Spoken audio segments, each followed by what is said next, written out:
নমস্কার। বাংলার কণ্ঠের বিশেষ প্রতিবেদনে আপনাদের স্বাগত। আমি আপনাদের সাথে আছি। গত কয়েক সপ্তাহ ধরে রাজপথ থেকে শুরু করে সোশ্যাল মিডিয়ার দেওয়াল একটি শব্দকে ঘিরে তুমুল হইচই চলছে। শব্দটি হলো ইথানল। বিশেষ করে পেট্রোলে 20% ইথানল মিশ্রণ বা E20 জ্বালানি নিয়ে এক ধরনের আতঙ্ক ও ধোঁয়াশা তৈরি করার চেষ্টা চলছে। বিভিন্ন মহলে দাবি করা হচ্ছে এই নতুন জ্বালানি নাকি আমাদের স্বাদের গাড়ির ইঞ্জিন বিকল করে দিচ্ছে, মাইলেজ কমিয়ে দিচ্ছে। সুপ্রিম কোর্টের একটি মামলার সওয়াল জবাবকে কেন্দ্র করে এই বিতর্ক দাবানলের মতো ছড়িয়ে পড়ছে। কিন্তু আজ বাংলার কণ্ঠ কোনো গুজবে কান দেবে না। আজ আমরা আবেগের ঊর্ধ্বে উঠে সম্পূর্ণ তথ্য প্রমাণ ও সরকারি পরিসংখ্যান বিশ্লেষণ করে আপনাদের সামনে তুলে ধরব আসল সত্যিটা কি, সরকার ঠিক কি চাইছে, কেন এই সিদ্ধান্ত ভারতের ভবিষ্যতের জন্য অবিকল্প এবং কেন আপনার আশঙ্কার কোনো বৈজ্ঞানিক ভিত্তি নেই তা পুরোপুরি খতিয়ে দেখব আমরা। চোখ রাখুন আজকের এই বিশেষ বিশ্লেষণে, তাই ভিডিওটি সম্পূর্ণ দেখুন। আসুন প্রথমেই বুঝে নেওয়া যাক সরকারের এই মহাপরিকল্পনার মূল উদ্দেশ্যটা কি। ভারত কোনো বিচ্ছিন্ন দ্বীপ নয়। বিশ্ব রাজনীতি এবং বিশ্ব অর্থনীতির ওঠানামার প্রভাব সরাসরি আমাদের পকেটে পড়ে। ভারত আর প্রয়োজনীয় অপরিশোধিত তেলের বা ক্রুড অয়েলের প্রায় 85%ই বিদেশ থেকে আমদানি করে। বর্তমান ভূ রাজনৈতিক পরিস্থিতি দেখুন। পারস্য উপসাগরে ইরান বনাম আমেরিকার সংঘাত, লোহিত সাগরে অস্থিরতা। যে কোনো সময় আন্তর্জাতিক বাজারে তেলের যোগান বন্ধ হতে পারে বা দাম আকাশ ছোঁয়া হতে পারে। এই চরম পরনির্ভরশীলতা থেকে দেশকে মুক্ত করতেই মোদী সরকারের এই মাস্টার স্ট্রোক। 20% পেট্রোল যদি আমরা দেশের মাটিতেই তৈরি করতে পারি, তবে বিদেশের উপর নির্ভরতা এক ধাক্কায় 20% কমে যাবে। তেল কিনতে গিয়ে প্রতি বছর ভারতের রাজকোষ থেকে লক্ষ লক্ষ কোটি টাকা বিদেশে চলে যায়। ইথানল মিশ্রণ কর্মসূচির মাধ্যমে ইতিমধ্যেই প্রায় 244 লাখ মেট্রিক টন অপরিশোধিত তেল প্রতিস্থাপন করা সম্ভব হয়েছে, যার ফলে দেশের হাজার হাজার কোটি টাকার বৈদেশিক মুদ্রা সাশ্রয় হয়েছে। এই টাকা বিদেশের তেল শেখদের পকেটে না গিয়ে দেশের পরিকাঠামো উন্নয়নে কাজে লাগছে। এটাই সরকারের সবচেয়ে দূরদর্শী দিক। ইথানল তো কোনো খনিজ পদার্থ নয়, এটি একটি জৈব জ্বালানি বা বায়োফুয়েল। দেশের কৃষকদের উৎপাদিত অতিরিক্ত আখ, ভুট্টা এবং ভাঙা চাল থেকে এই ইথানল তৈরি হচ্ছে। 2014 সাল থেকে শুরু করে এ পর্যন্ত দেশের কৃষকরা ইথানল সরবরাহের মাধ্যমে প্রায় 1 লক্ষ কোটি টাকা সরাসরি নিজেদের ব্যাংক অ্যাকাউন্টে পেয়েছেন। অর্থাৎ যে টাকা আগে সৌদি আরব বা রাশিয়ায় যেত, তা আজ দেশের উত্তরপ্রদেশ, মহারাষ্ট্র বা কর্ণাটকের কৃষকদের ঘরে ঘরে যাচ্ছে। এবার আসা যাক সাধারণ মানুষের সবচেয়ে বড় উদ্বেগের জায়গায়। আমার গাড়ির ইঞ্জিন কি নষ্ট হয়ে যাবে? রাবারের পাইপ কি গলে যাবে? সোশ্যাল মিডিয়ায় যে সমস্ত ভীতি প্রদর্শন করা হচ্ছে, কেন্দ্রীয় সড়ক ও পরিবহন মন্ত্রী নীতিন গাডকারি সেগুলোকে সরাসরি ভিত্তিহীন এবং অতিরঞ্জিত ন্যারেটিভ বলে খারিজ করেছে। সরকারের পক্ষে পেট্রোলিয়াম মন্ত্রক বা দেশের গাড়ি প্রস্তুতকারক সংস্থাগুলো যে যৌথ বিবৃতি দিয়েছে, তার মূল তথ্যগুলো আপনারা জানুন। দেশের বৃহত্তম গাড়ি নির্মাতা সংস্থা মারুতি সুজুকি এককভাবে গত অর্থবর্ষে প্রায় 2,84,00,000 গাড়ি সার্ভিসিং করেছে। এর মধ্যে 1,50,00,000 বেশি গাড়ি ছিল পুরনো মডেলের, যা E20 সার্টিফাইড ছিল না।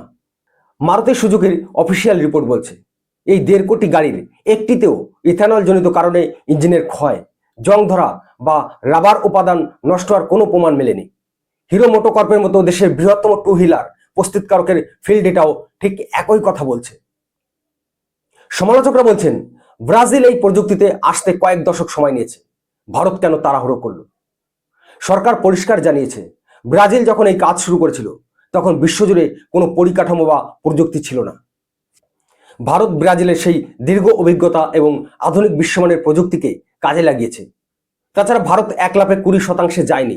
প্রথমে E5 5%, তারপর E10 10% এবং বৈজ্ঞানিক পরীক্ষার পর ধাপে ধাপে E20-তে উন্নীত হয়েছে। 2020 থেকে 2021 সাল থেকেই automobile society, Indian oil corporation এবং ARAI এর মতো শীর্ষস্থানীয় পরীক্ষাগারগুলিকে সাথে নিয়ে প্রতিটি ইঞ্জিনের উপাদানের সহনশীলতা পরীক্ষা করা হয়েছে। যদি এই জ্বালানিতে গাড়ির ক্ষতি হতো, তবে দেশের কোনো গাড়ি প্রস্তুতকারক সংস্থা গাড়ির ওয়ারেন্টি দিতে রাজি হতো না বা সরকারের এই নীতিকে সমর্থন করতো না। গাড়ি চালকদের আরেকটি বড় প্রশ্ন, মাইলেজ তো 3 থেকে 5% কমে যাচ্ছে, তাহলে তেলের দাম কেন কমছে না? সরকার এই বাস্তবতাকে আড়াল করেনি, বরং অত্যন্ত সততার সাথে এর বৈজ্ঞানিক ব্যাখ্যা দিয়েছে। পেট্রোলিয়াম মন্ত্রক স্বীকার করেছে যে বিশুদ্ধ পেট্রোলের তুলনায় ইথানলের ক্যালোরিফিক ভ্যালু কিছুটা কম হয়, গাড়ির মাইলেজে 3 থেকে 5% একটি সামান্য প্রভাব পড়তে পারে। কিন্তু এর একটা অন্য পিঠও আছে। ইথানল হলো একটা উচ্চ অকটেন জ্বালানি। বিশুদ্ধ পেট্রোলের অকটেন রেটিং যেখানে 84.4, সেখানে ইথানলের রেটিং প্রায় 108.5। পেট্রোলে 20% ইথানল মেশানোর ফলে সাধারণ পেট্রোলের অকটেন রেটিং বেড়ে যায়, 95 পৌঁছায়। এর ফলে ইঞ্জিনের কম্পাশন বা জ্বালানি প্রক্রিয়া অনেক মসৃণ হয়, গাড়ি ভালো পিকআপ দেয় এবং ইঞ্জিন ভেতর থেকে পরিষ্কার থাকে। ফলে মাইলেজের সামান্য ক্ষতি ইঞ্জিনের দীর্ঘায়ু এবং পারফরমেন্স নিয়ে পুষিয়ে যায়। অনেকেই ভাবছেন আখের রস থেকে তৈরি ইথানল যখন মেশানো হচ্ছে তখন দাম 100 টাকা থেকে কমে 80 টাকা কেন হচ্ছে না? সরকার স্পষ্ট জানিয়েছে ইথানল সংগ্রহের একটা নির্দিষ্ট পারিশ্রমিক মূল্য কৃষকদের দিতে হয়, যাতে তারা লাভবান হন। এছাড়া ইথানল রিফাইন করা, দূর দূরান্তে পরিবহন করা, ব্লেন্ডিং করা এবং কঠোর মান নিয়ন্ত্রণ বা কোয়ালিটি চেকে বিপুল ইনপুট কস্ট রয়েছে।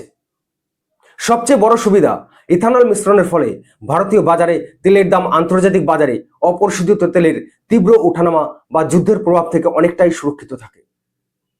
অর্থাৎ বিশ্ববাজারে তেলের দাম হঠাৎ আগুন হলেও দেশের বাজারে দাম স্থিতিশীল রাখা সম্ভব হচ্ছে এই ইথানলের কারণেই।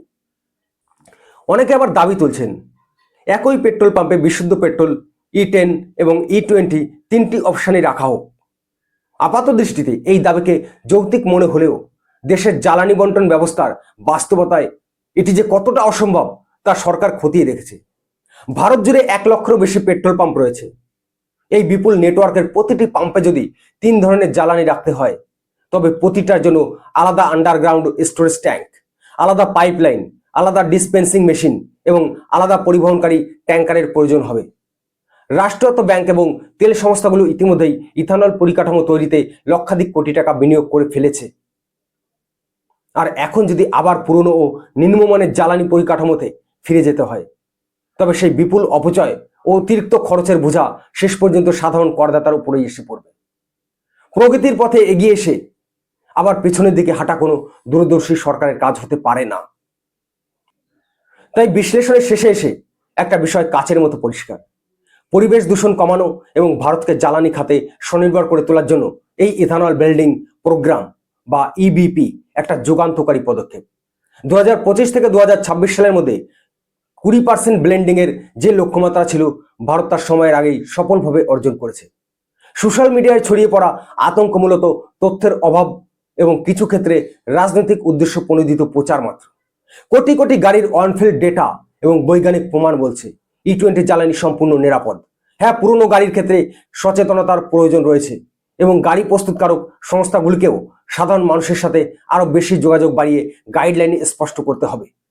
কিন্তু নীতির দিক থেকে সরকার যা চাইছে তা হলো একটা দূষণমুক্ত পরিবেশ, আমদানিমুক্ত অর্থনীতি এবং স্বনির্ভর ভারত। আজকের মতো বাংলার কণ্ঠের বিশেষ প্রতিবেদন এখানেই শেষ করছি। সঠিক তথ্য জানুন, রটনায় কান দেবেন না, দেশের প্রগতিতে সামিল হন, আর পারলে ভিডিওটি প্রচুর পরিমাণে শেয়ার করুন। নমস্কার, দেখতে থাকুন বাংলার কণ্ঠ।